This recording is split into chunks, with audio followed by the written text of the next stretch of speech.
another episode of Piping Up. Today we are here at St. Lawrence Cathedral. In front of us is the R.J. Brunner.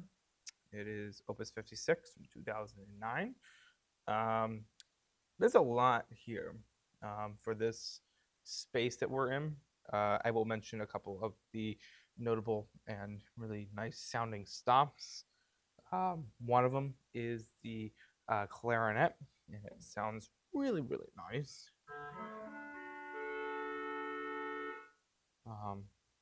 Really nice sound for a clarinet. We obviously have Vox Celeste, which is something that I haven't really heard too much on program.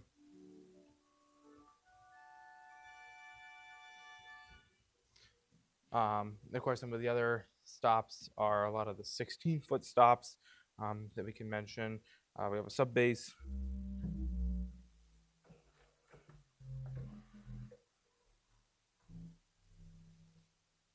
Another one of them is the open diapason.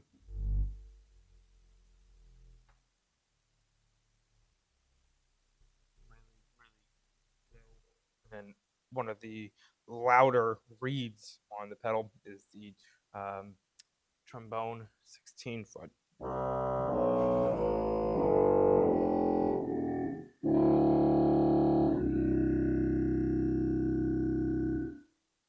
That's there. Those are some of the notable stops on this organ. So let's now go inside the chambers and see what makes this thing run. Alrighty, we are now inside the organ case, and we have pedal pipes upon pedal pipes upon pedal pipes here. What we're looking at here is the 16-foot trombone. It's all right here. You can see that from the outside of the case. If you're looking at it really closely, you can see it. So it's all right in here. It's really dark in here, so we're having some fun with this.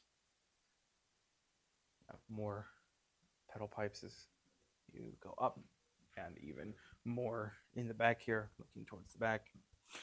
We have an 8-foot trumpet here on the front. And then we have the Lippenstanz in the back here, which is the wooden pedal pipes behind the trumpet.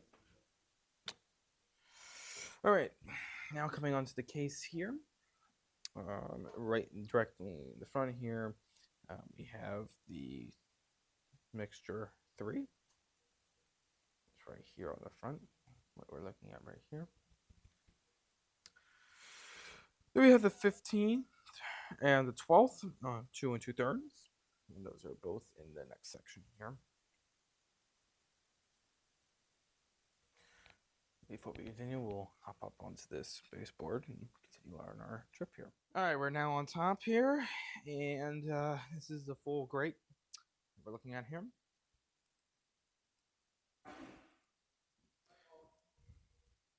I have my cameraman sneezing in the background. So there's the open wood. That's where we just came from. In the back there, you can see that directly there. There's that trumpet that we were just looking at. And we have the mixture in front of us here. All of these pipes are just open. There is no way to control the sound from these. And then we obviously have the wonderful, beautiful cymbal stern. It is a 8-bell cymbal stern. Continuing along here, some larger pipes. So you look along here.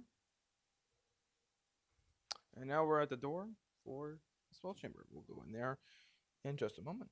All right, now we are in the swell chest. This is enclosed with shades. There's a whole bunch of goodies in here that we're looking at, between an oboe, piccolo, harmonic flute, Vox Celeste, so on. We have a clarinet right behind me here. One clarinet here. Couple of chests back here, just holding some additional pipes. Little cramped in here, but it is quite doable. A lot of newer looking pipes in this chest.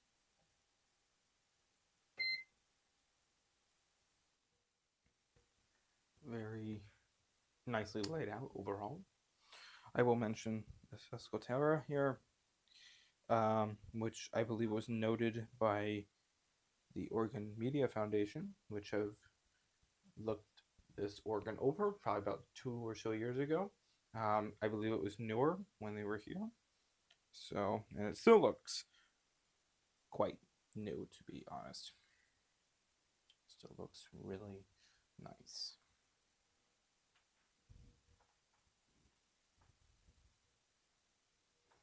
And that is the swell chamber.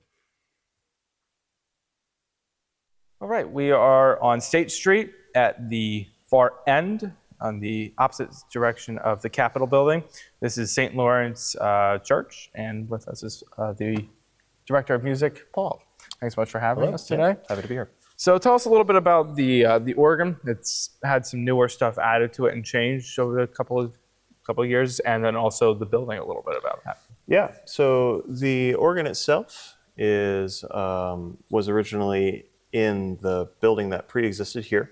So it was on 3rd and Locust Street before the Capitol complex expanded. The Capitol burnt down pretty famously around the turn of the century in the 1800s to 1900s. And so St. Lawrence was over in that area, and when they expanded to the current Capitol, then they used eminent domain, and we ended up purchasing a lot here on the corner of State Street and Front Street. So we're kind of right here, nestled on what could be called Church Street, because we have here the Lutherans at St. Michael, we have the Cathedral, St. Patrick, and Grace, all down the street. So we're kind of all lined up. Yeah. And so the organ that you see here, it's been finished on the casing on the front, so you can see all of the pipes have been decorated, but the most of the organ was from that building in 3rd and Locust Street, and then moved over here when they built the new church. So Brunner and Associates was the one who renovated the organ and added a few stops when it was renovated in, I think, 2017. Yeah. Mm-hmm. Yeah, so 2017. And there was a couple of pipes in there that you could clearly see that were newer, so that's nice. But I mean, it is definitely tight in there, but it is, it's very easy to see most of the pipes, most part, for sure. Yeah, and you can little see, dark though. yeah, and you can see that I think because of the space limitations from the lot that we were able to get when they did build this church, because the other church I think was a bit bigger, had like an extra aisle on either side. I think that probably affected how much space there was up in the choir loft, and so I think that's kind of why it's a little tight there. And there is no 32-foot stop on this organ. No. It's at the max 16. Yeah, 16. Which obviously, I mean, you probably could fit a 32, but it would have to be mitered just a tad, just to fit. Yeah. So you were telling me a little bit off camera about the design of the front of the pipes. How was that done? Yeah, so the pipes were taken out to an auto body shop, actually, that specialized in painting like motorcycles and car detailing work. And they took those and they kind of just said, well, they can do this on a tailpipe, then they can do it on an organ pipe. Yeah. And so I think they gave them the pattern, and it came out pretty well. And they're very durable. Yes. Perhaps, I don't know much about modern techniques for doing these, but I think that for a solution that worked out pretty well, and it's pretty striking when you get a chance to look at it from the nave here. Now, what do people that come in that are here for mass and stuff, what do they think of the organ during services? People here, they really value music. the things that we do, this church is staffed by the Fraternity of St. Peter, which is a group of priests that do the traditional Latin Mass. So it's kind of like a subset of the Catholic world that kind of does things kind of in the older way. And part of that really brings with this emphasis of music. So what we see for organs use, we have preludes, of course, postludes during the seasons which allow them. During Lent and Advent, the organ is silenced for a time, and then it's brought back for the more joyful seasons of Christmas and Easter. And people really enjoy using the full force of the organ. It's pretty common to use plenum on most Sundays, or at least for certainly the biggest feasts like Easter and Christmas, and being able to pull out that trombone and get some real work on there. We use it for not only those, but also for vernacular hymns. Even though we do the Latin Mass, we still do common like English hymns at the beginning and end. And and then during the services, there might be times for improvisation and voluntaries and things of that nature as well. Yeah, I mean, even for the size of the building, this thing fills the room would sound wonderfully. Yeah, absolutely. When it's filled with people, it definitely, you can tell that the force is kind of lessened, but when it's here and you just can hear it, it feels quite powerful. But it's great. The people like a strong organ here, which is nice. So how long have you been here? I started this post on January 1st, 2021. Okay. Yeah. So you're somewhat new to the position. Yeah, in some ways, our congregation has been here for since 2007, I think, is kind of when they've been having the masses here. Okay. And then we were established as a parish not shortly after 2021, actually. So we were here as a community, but as a parish community, it happened after I started. So in a lot of ways, and we've been growing each year. Yeah. So nice to see that. And obviously, this is probably maybe an organ that might get missed here and there because of so many of the other bigger organs. So it's nice that it's still here. Obviously, people really love it. And obviously, we're filming it too. So it's nice that we're able to get more information out on it. So, but anyway, thank you so much for having us today and letting us film this wonderful instrument. Yeah, it's my pleasure. Thank you.